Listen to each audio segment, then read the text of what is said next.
పూర్వపు ప్రవక్తలను కూడా మేము స్పష్టమైన నిదర్శనాలతో గ్రంథాలతో పంపి ఉన్నాము. ఇప్పుడు ఈ పూర్వపు ప్రవక్తలను కూడా మేము స్పష్టమైన నిదర్శనాలతోనూ గ్రంథాలతోనూ పంపి ఉన్నాము. వేరే గ్రంథం అని అర్థం అక్కడ. అవును. సో పూర్వపు వచ్చినటువంటి గ్రంథాలను మనం విశ్వసించాల్సిందే, పూర్వపు ప్రవక్తలను కూడా విశ్వసించాల్సిందే.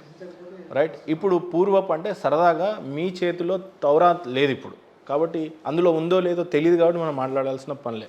హోల్ బైబుల్లో ఆయన ఎక్కడైనా సరే, అంటే పూర్వపు గ్రంథాల్లో దేవుడు ఎవరికైనా ఒకడే దేవుడు కాబట్టి అక్కడ కూడా ఆయన పేరు ప్రస్తావించి ఉందా? ఏ బైబుల్లో ఉందో చెప్పండి, ఒరిజినల్ అయినా ఏదైనా. నేను అనాలనుకుంటా, సో ఏ గ్రంథాల్లోనైనా దేవుడి యొక్క పేరు లేదు అని అంటే ఇదేదో నేనేదో కల్పించినటువంటి ఉద్దేశం కాదు, ఖురాన్లో ఉంది అది అంటున్నా నేను. కరెక్ట్ అండి, మేము కూడా నమ్ముతాము. యెషువా వారికి ఇచ్చింది ఇంజీలు అరామిక్లో ఆయనకి ఇచ్చింది, ఎందుకంటే ఆయన మాట్లాడేది అరామిక్. చూసే వాళ్ళకి వదిలేద్దాం సార్, అరామిక్ ఇప్పుడు లేదు కదా, కష్టం.